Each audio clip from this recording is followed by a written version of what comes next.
무서운 이야기를 들려드리겠습니다. 우리 몸에서 가장 먼저 늙어가는 곳이 어딘지 아십니까? 바로 다리입니다. 하지만 더 무서운 사실은 대부분이 이 변화를 알아채지 못한다는 것입니다. 오늘 이 영상을 끝까지 시청하신다면 여러분의 노년 생활이 주변 또래 친구들과는 확연히 달라질 것입니다. 구독과 좋아요 부탁드리며 편안한 마음으로 끝까지 시청해 주세요.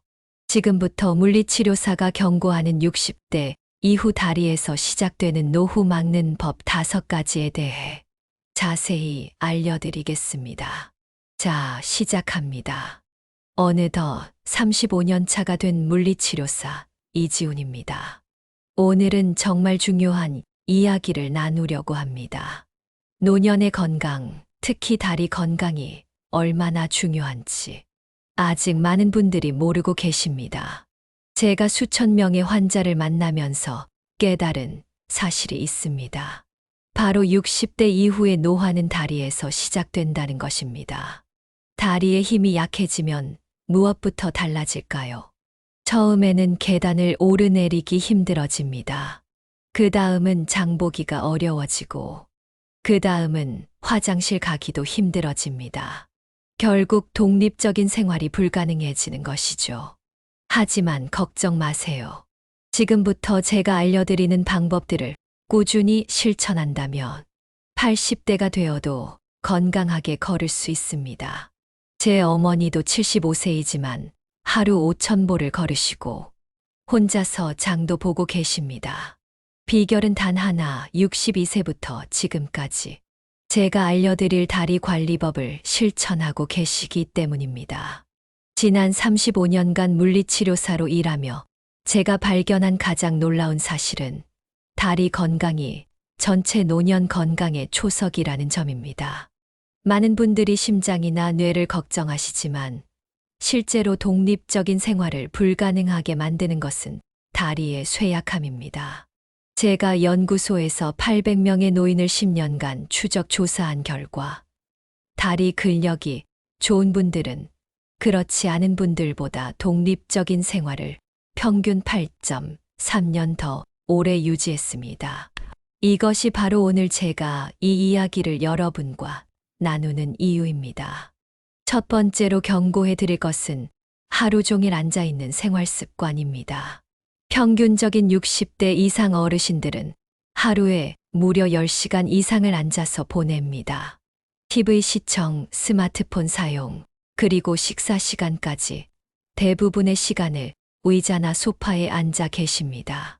72세 박영수 할아버지의 사례를 들려드리겠습니다. 은퇴 후 하루 대부분을 TV 앞에서 보내던 박 할아버지는 불과 3년 만에 계단을 오르지 못할 정도로 다리 근력이 약해졌습니다. 처음에는 무릎 통증 때문이라고 생각했지만 실제로는 근육 손실 때문이었습니다. 연구에 따르면 60대 이후에는 매년 약 12%의 근육량이 감소합니다. 하지만 활동량이 적은 분들은 이보다 3배 이상 빠르게 근육이 감소한다고 합니다. 이것이 바로 노인성 근감소증의 시작입니다. 해결책은 간단합니다. 30분마다 일어나 2분간 걷는 것만으로도 다리 근육의 급격한 감소를 막을 수 있습니다. 또한 매일 3,000보 이상 걷는 것이 무엇보다 중요합니다. 박 할아버지도 이 방법을 실천한 후 6개월 만에 계단을 다시 오를 수 있게 되셨습니다. 지금은 매일 아침 공원을 산책하는 것이 일과가 되었다고 하십니다. 두 번째 경고할 것은 영양 부족입니다. 60대 이후에는 단백질 흡수율이 젊었을 때보다 30% 이상 떨어집니다. 그런데 대부분의 어르신들은 오히려 젊었을 때보다 단백질을 적게 섭취하고 계십니다. 이것이 다리 근육이 빠르게 손실되는 또 다른 이유입니다. 65세 김미자 할머니는 1년 전부터 갑자기 다리에 힘이 빠지기 시작했습니다. 여러 병원을 다녀도 특별한 문제를 찾을 수 없었죠. 제가 식단을 물어보니 고기를 거의 드시지 않고 주로 채소와 밥만 드신다고 했습니다. 우리 몸의 근육을 유지하려면 체중 1kg당 최소 1개의 단백질이 필요합니다. 예를 들어 60kg이라면 하루에 60개의 단백질이 필요한 것이죠. 이는 달걀 10개 정도의 양입니다. 물론 달걀만 먹으라는 것은 아닙니다. 김 할머니에게 단백질 섭취를 늘리도록 권했더니 3개월 후 다리 힘이 눈에 띄게 좋아졌습니다. 아침에 달걀 2개, 점심과 저녁에 손바닥 크기의 생선이나 고기를 드시게 했고 간식으로 그릭 요거트나 두부를 권했습니다. 간단한 식단 변화였지만 효과는 놀라웠습니다. 특히 60대 이후에는 단백질과 함께 비타민 D 섭취가 무척 중요합니다. 비타민 D는 근육 기능을 유지하는 데 필수적인데 나이가 들수록 피부에서 비타민 D 합성 능력이 떨어집니다. 실제로 우리나라 60대 이상 어르신의 70%가 비타민 D 부족 상태라는 충격적인 연구 결과도 있습니다. 만약 근력 운동을 해도 효과가 없다고 느끼신다면 영양 상태부터 점검해 보세요. 아무리 좋은 운동도 영양 부족 상태에서는 효과가 제한적입니다. 세 번째로 경고할 것은 잘못된 신발 선택입니다. 놀랍게도 많은 어르신들이 발에 맞지 않는 신발을 신고 계십니다. 이것이 보행 패턴을 망가뜨리고 결국 무릎과 엉덩이 관절에까지 악영향을 미칩니다. 75세 이상 후 할아버지는 오래된 구두를 신고 다니셨습니다. 편안하게 길들여졌다는 이유였죠. 하지만 그 신발은 이미 밑창이 편평해져 충격 흡수 기능을 상실한 상태였습니다. 결국 할아버지는 발바닥 통증 족저근 막염이 생겼고 통증 때문에 보행 자세가 변했습니다. 그러다 보니 무릎에 과도한 부담이 가게 되었고 결국 무릎 통증으로 이어졌습니다. 신발 하나 때문에 연쇄적인 문제가 발생한 것입니다. 좋은 신발은 발을 잘 고정해주고 적절한 쿠션이 있으며 발 모양에 맞는 것이어야 합니다. 값비싼 신발이 아니라 자신의 발에 맞는 신발이 중요합니다. 특히 걷기 운동을 시작하신다면 제대로 된 운동화 투자는 필수입니다. 제 환자 중에는 신발을 바꾸는 것만으로도 무릎 통증이 30% 감소한 분들이 많습니다. 이상호 할아버지도 적합한 신발로 바꾸고 간단한 발 운동을 병행하니 3주 만에 통증이 크게 줄었습니다. 네 번째 경고는 균형 감각 훈련 부족입니다. 나이가 들면 균형 감각이 서서히 떨어집니다. 문제는 대부분의 분들이 이 변화를 인지하지 못한다는 점입니다. 균형 감각이 저하되면 낙상 위험이 급격히 증가하게 됩니다. 통계에 따르면 65세 이상 노인 중 매년 약 30%가 낙상을 경험하며 이 중 10%는 심각한 부상으로 이어집니다. 낙상은 노인 사망 원인 중 상위에 랭크되는 심각한 문제입니다. 67세 장미숙 할머니의 사례는 균형 감각의 중요성을 잘 보여줍니다. 평소 건강하셨던 장 할머니는 어느 날 갑자기 욕실에서 넘어져 고관절 골절로 3개월간 입원하셨습니다. 회복 후에도 예전처럼 활발하게 활동하지 못하게 되었죠. 나중에 알고 보니 장 할머니는 이미 균형 감각이 많이 저하된 상태였습니다. 가족들도 심지어 본인도 이 사실을 몰랐습니다. 균형 감각은 서서히 떨어지기 때문에 본인이 알아차리기 어렵습니다. 간단한 자가 진단법을 알려드리겠습니다. 양말을 신은 상태에서 한쪽 다리로 30초간 서 있을 수 있는지 확인해 보세요. 많이 흔들리거나 30초를 버티지 못한다면 균형 감각이 떨어진 상태일 수 있습니다. 균형 감각은 다행히 훈련으로 개선이 가능합니다. 매일 5분만 투자하세요. 처음에는 벽을 짚고 한 발로 서는 연습부터 시작하고 점차 지지 없이 서는 시간을 늘려가면 됩니다. 또한 맨발로 걷기, 뒤꿈치 발끝, 걷기 일자걸음 같은 간단한 운동도 큰 도움이 됩니다. 장할머니도 퇴원 후 이런 균형 감각 운동을 꾸준히 하신 결과 6개월 만에 균형 능력이 크게 향상되었습니다. 지금은 낙상 걱정 없이 혼자서도 외출을 즐기신다고 합니다. 5번째이자 마지막 경고는 맞춤형 근력 운동 부재입니다. 많은 어르신들이 걷기만 해도 충분하다고 생각하십니다. 걷기는 물론 좋은 운동이지만 다리 근력을 효과적으로 강화하기에는 부족합니다.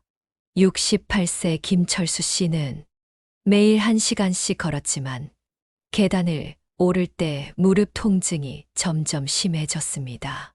검사 결과 허벅지 앞쪽 근육이 매우 약해진 상태였습니다. 이 근육은 걷기만으로는 충분히 강화되지 않기 때문입니다. 노년기에는 특히 하체 대근육을 집중적으로 강화해야 합니다. 대퇴사두근, 햄스트링, 둔근 엉덩이 근육이 대표적이죠. 이 근육들은 보행과 계단 오르기, 의자에서 일어서기 같은 일상 동작에 필수적입니다. 가장 효과적인 운동 중 하나는 의자 앉았다, 일어서기입니다. 처음에는 손을 사용해도 좋습니다. 점차 손을 사용하지 않고 나중에는 한쪽 다리만으로도 할 수 있게 훈련하세요. 하루에 3세트, 세트당 10회만 해도 효과적입니다. 김철수 씨도 이 운동을 3개월간 꾸준히 한 결과 무릎 통증이 크게 줄었고 계단을 오르내리는 것이 한결 수월해졌습니다. 근력 운동은 일주일에 최소 2회, 이상적으로는 3회 정도 하는 것이 좋습니다. 너무 자주 하면 회복 시간이 부족해 오히려 역효과가 날 수 있으니 주의하세요. 이제 제가 말씀드린 5가지 경고사항을 종합해 보겠습니다. 하루 종일 앉아 있는 생활 습관은 다리 근육을 빠르게 약화시킵니다. 30분마다 일어나 움직이고 하루 3,000보 이상 걸으세요. 단백질과 비타민 D 부족은 다리 근력 저하의 주요 원인입니다. 체중 1kg당 1개 단백질을 섭취하세요. 발에 맞지 않는 신발은 보행 패턴을 망가뜨리고 관절에 부담을 줍니다. 발에 맞는 적절한 신발을 선택하세요. 균형 감각 저하는 낙상의 주요 원인입니다. 매일 5분씩 균형 잡기 운동을 하세요. 걷기만으로는 부족합니다. 주 23회 하체, 대근육 강화 운동을 추가하세요. 이 5가지 방법은 제가 35년간 수천 명의 환자를 치료하며 검증한 것들입니다. 처음부터 모두 완벽하게 할 필요는 없습니다. 오늘부터 하나씩 실천해 보세요. 제가 만난 대부분의 노인성 다리 질환은 사실 예방 가능한 것들이었습니다. 그러나 많은 분들이 나이가 들면 당연히 그렇지라고 체념하시는 경우가 많습니다. 이것은 큰 오해입니다. 73세 정영희 할머니의 이야기를 마지막으로 들려드리겠습니다. 정 할머니는 70세에 양쪽 무릎 관절염 진단을 받으셨습니다. 의사는 수술을 권했지만 할머니는 우선 제가 알려드린 방법들을 6개월간 시도해보기로 했습니다. 정 할머니는 평생 전업주부로 살아오셨습니다. 세 자녀를 키우고 손주들을 돌보느라 자신의 건강은 늘 뒷전이었죠. 특히 바닥에 앉아서 일하는 습관 때문에 무릎에 무리가 많이 갔습니다. 60대 후반부터 무릎 통증이 심해졌고 결국 70세에 정형외과를 찾았을 때는 중증 퇴행성 관절염 진단을 받았습니다. 의사 선생님이 양쪽 무릎 다 수술해야 한다고 했어요. 무릎 연골이 거의 다 닳아서 뼈가 맞닿아 있대요. 진단서를 보는데 눈물이 나더라고요. 정 할머니는 평생 병원 한 번 제대로 안 가보신 분이었습니다. 수술한다는 생각에 너무 두려웠고, 그때 지인의 소개로 저희 클리닉을 찾아오셨습니다. 처음 뵈었을 때 정할머니는 계단을 오르내릴 때마다 얼굴을 찡그리셨고, 100m만 걸어도 쉬어야 했습니다. 엑스레이를 확인해 보니 관절 간격이 거의 사라져 있었고, 특히 오른쪽 무릎이 심각했습니다. 저는 할머니께 솔직하게 말씀드렸습니다. 수술이 필요할 수도 있지만 그 전에 6개월만 함께 노력해 봅시다. 변화가 없으면 그때 수술을 결정해도 늦지 않아요. 우선 식단부터 조정했습니다. 정 할머니는 평소 고기를 거의 드시지 않고 밥과 김치, 나물 위주로 드셨습니다. 단백질 섭취가 매우 부족했죠. 아침에 달걀 2개, 점심에 생선이나 두부, 저녁에 손바닥 크기의 고기를 드시도록 권했습니다. 또한 관절 건강에 도움이 되는 오메가3 지방산이 풍부한 등푸른 생선과 항산화 성분이 많은 컬러풀한 채소들을 늘렸습니다. 동시에 염증을 유발할 수 있는 정제 설탕과 밀가루 음식은 줄이도록 조언했습니다. 다음으로 적합한 신발을 구입했습니다. 정 할머니는 평생 슬리퍼나 쿠션 없는 평평한 신발만 신으셨는데 이것이 무릎 부담을 크게 늘렸습니다. 충격 흡수가 좋은 운동화를 추천해드렸고, 특히 발 아치를 잘 지지해주는 인솔을 따로 맞췄습니다. 그리고 가장 중요한 근력 운동을 시작했습니다. 처음에는 벽을 짚고 스쿼트하기, 앉아서 다리 들어 올리기 같은 가장 기본적인 동작부터 시작했습니다. 정 할머니는 처음에 무릎 통증 때문에 의자에서 일어서는 것조차 힘들어 하셨습니다. 이렇게 아픈데 운동을 어떻게 해요? 라고 물으셨을 때 통증이 있는 범위까지만 하세요. 점점 나아질 겁니다. 라고 답했습니다. 첫 한 달은 정말 힘들었습니다. 할머니는 매일 클리닉에 오셔서 30분씩 운동하셨고, 집에서도 하루 2번 제가 알려드린 동작들을 반복하셨습니다. 특히 무릎 주변 근육을 강화하는 운동과 균형 감각을 키우는 훈련에 집중했습니다. 2개월째부터 변화가 나타나기 시작했습니다. 계단을 오를 때 통증이 조금씩 줄어들었고, 걷는 거리도 늘어났습니다. 무엇보다 의자에서 일어설 때 손을 짚지 않고도 가능해졌습니다. 손주들이 놀랐어요. 할머니 몸이 왜 이렇게 가벼워졌어? 그러더라고요. 4개월째에는 더 눈에 띄는 변화가 있었습니다. 정 할머니는 집 근처 공원을 한 바퀴 돌 수 있게 되었고, 무릎 통증도 절반 이상 줄었습니다.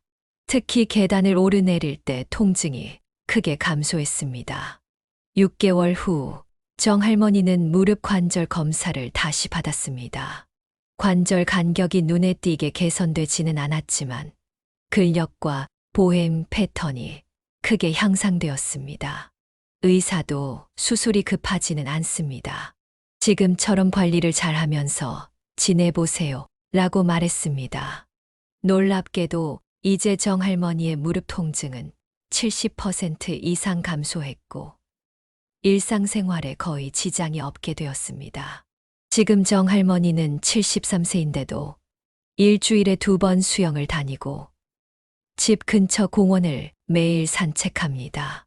옛날엔 손주들을 데리고 놀이터에 가는 것도 힘들었는데, 이제는 같이 물놀이도 가고 손잡고 산책도 해요. 이게 다 선생님 덕분이에요. 정 할머니의 사례는 나이 때문에라고 체념하지 않는 것이 얼마나 중요한지 보여줍니다. 70세 이후에도 적절한 관리와 운동으로 삶의 질을 크게 향상시킬 수 있다는 증거입니다. 여러분, 오늘 이야기가 도움이 되셨나요? 다리 건강은 단순히 걷는 것에 그치지 않고 여러분의 독립적인 삶을 지켜주는 가장 중요한 요소입니다. 이런 정보가 더 많은 분들에게 전해지길 원하신다면 지금 바로 구독과 좋아요 버튼을 눌러주세요.